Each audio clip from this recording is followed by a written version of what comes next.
আদালতে অভয়ের ফাঁসির রায় ঘোষণার ঠিক আগ মুহূর্তে শ্রদ্ধা উপস্থিত হয় এবং অভয়কে বাঁচানোর চেষ্টা করে। কিন্তু শ্রদ্ধা কি পারবে অভয়কে ফাঁসির রায় থেকে বাঁচাতে? এই এপিসোডের শুরুতে আমরা দেখতে পাই রাগিনীর সেক্রেটারি শ্রদ্ধার মাথায় আঘাত করে তাকে অজ্ঞান করে দেয়। এরপর সে শ্রদ্ধার কাছ থেকে রাগিনীর লাইসেন্স করা বন্দুকটি নিয়ে নেয়। রাগিনী তখন সেখানে আসে এবং তার সেক্রেটারিকে নির্দেশ দেয়, এটা খুব সাবধানে রাখো, এটা যেন আর কোনোভাবেই শ্রদ্ধার হাতে না যায়। সেক্রেটারি মেয়েটি তখন বলে, আপনি চিন্তা করবেন না ম্যাম, শ্রদ্ধার মাথায় যে আঘাত লেগেছে এর ফলে কালকের আগে তার জ্ঞান ফিরবে না, আর যখন তার জ্ঞান ফিরবে ততক্ষণে অভয়ের ফাঁসির সাজা শুনিয়ে দেওয়া হবে। এদিকে আমরা দেখি বাড়ির সবাই সৃষ্টিকর্তার কাছে প্রার্থনা করছে যেন অভয় জেল থেকে ছাড়া পায়।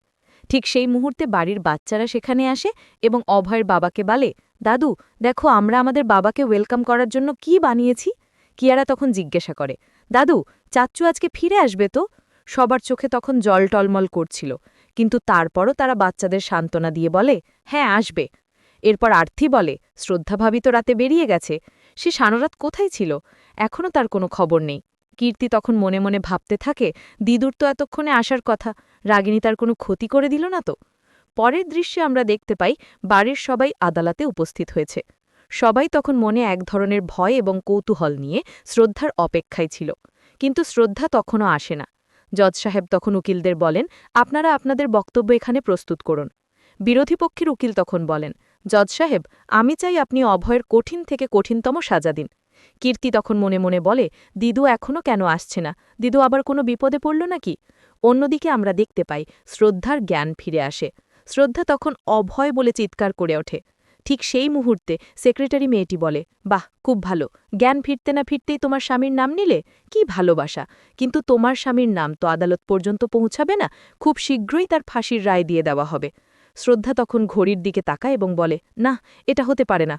এদিকে জজ সাহেব বলেন, এটা তো হতে পারে না, আমরা কোর্টের শুনানি এভাবে পেঁচাতে পারি না। বিরোধী পক্ষের উকিল তখন বলেন, হ্যাঁ জজ সাহেব, আপনি যত দ্রুত সম্ভব আপনার রায় দিয়ে দিন। কীর্তি তখন দাঁড়িয়ে বলে, জজ সাহেব আপনি প্লিজ একটু ধৈর্য ধরুন, আমার দিদু চলে আসবে, আর এটা অভয়ের জীবন মরণের প্রশ্ন। শ্রদ্ধাদের পক্ষের উকিল তখন বলেন, জজ সাহেব আজকে যেহেতু শুনানি দেবেনি তাহলে একটু দেরি করুন, যদি আমরা অভয়কে নির্দোষ প্রমাণ করতে পারি তাহলে একজনের জীবন বেঁচে যাবে। আবার এদিকে আমরা দেখতে পাই শ্রদ্ধা রাগিনীর সেক্রেটারিকে বলে, তোমরা একজন নির্দোষকে এভাবে ফাঁসিয়ে দিচ্ছ, তোমাদের কখনোই ভালো হবে না। তখন সেই সেক্রেটারি মেয়েটি বলে, আরে শ্রদ্ধা তুমি একটু সবুর করো, একবার যদি অভয়ের রায়টা হয়ে যায় তারপর আমি তোমাকে ছেড়ে দেব, আমি তোমাকে মারব না, তোমাকে জীবন্তই ছেড়ে দেব। শ্রদ্ধা তখন বলে, আমি তো তোমাদের ছাড়ব না। তখন সেক্রেটারি বলে, যতক্ষণে অভয়ের জেল হয়ে যাবে ততক্ষণে রাগিনী ম্যাডাম এই দেশ ছেড়ে চলে যাবে। শ্রদ্ধা তখন বলে, না এটা হতে পারে না, আমি এটা হতে দেব না। এদিকে আমরা দেখতে পাই জজ সাহেব বিরোধী পক্ষের উকিলকে প্রশ্ন করেন, আপনার ক্লায়েন্ট মিস রাগিনী কেন আসেননি? তখন সেই উকিল বলেন, আমার ক্লায়েন্ট অসুস্থ, এই দেখুন তার মেডিকেল রিপোর্ট। কিন্তু তিনি বুঝতে পারছিলেন না শ্রদ্ধা এখনও কেন আসছে না। এরপর আদালতে বরুণ উপস্থিত হয়। বরুণ তখন জজ সাহেবকে বলে, জজ সাহেব শ্রদ্ধা আদালতে আসবে। জজ সাহেব তখন বলেন, আপনারা আদালতকে কি পেয়েছেন, আদালত কি আপনাদের কথা মতো চলবে? তখন বরুণ বলে, আমাকে মাফ করবেন ম্যাম, কাল রাতে ইন্সপেক্টর কিরণ মাধব তদন্তের অজুহাতে আমাদের সবাইকে ঘরবন্দি করে রেখেছিল এবং আমরা তার কারণে বাড়ি থেকে বের হতে পারিনি। এরপর শ্রদ্ধা বেরিয়ে যায়, তারপর থেকে শ্রদ্ধার বাড়িতে ফেরেনি। তখন জজ সাহেব ইন্সপেক্টরকে বলেন, ইন্সপেক্টর কি বলছেন এসব, বলুন এগুলো কি সব সত্য? তখন ইন্সপেক্টর বলেন, জজ সাহেব রাগিনী সিংহানি আমাকে বলেছিল ত্রিপাঠী পরিবার তাকে হত্যার হুমকি দিয়েছে, আর এই কারণে আমি তাদের বাড়িতে এভাবে তদন্ত করতে গিয়েছিলাম। জজ সাহেব তখন বলেন, কিন্তু আপনি তো কোনো অনুমতি নেননি।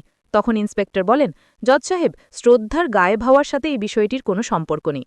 পরের দৃশ্যে আমরা দেখতে পাই রাগিনীর সেক্রেটারি শ্রদ্ধাকে বলে, শ্রদ্ধা তুমি কি ভেবেছ এই বন্দুক নিয়ে গিয়ে তুমি অভয়কে নির্দোষ প্রমাণ করবে?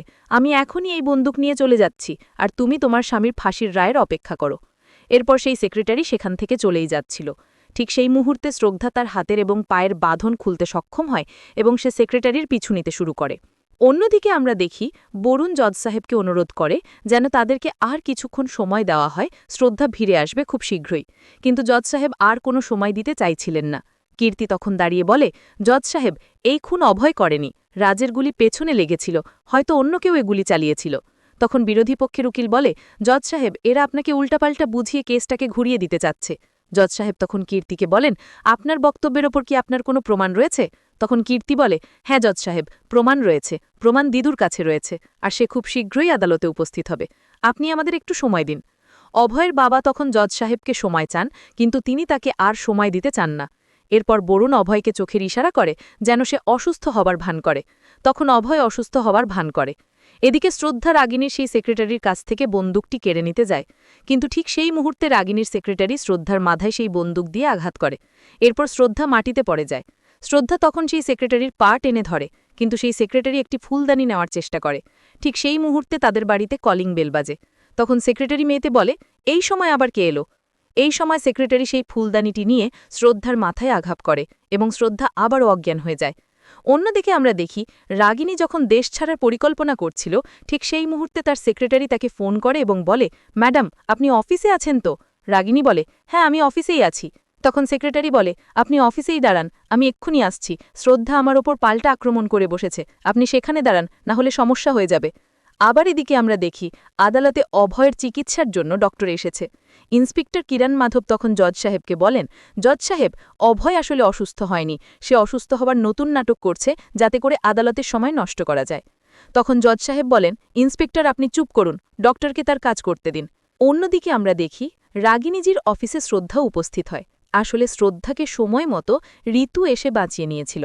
ঋতু এসে সেক্রেটারিকে ধরে ফেলেছিল এবং শ্রদ্ধাকে ডেকে তুলেছিল। শ্রদ্ধা তখন সেক্রেটারির কাছ থেকে বন্দুকটি কেড়ে নিয়েছিল এবং সেই সেক্রেটারির দ্বারাই রাগিনীকে কল করিয়েছিল।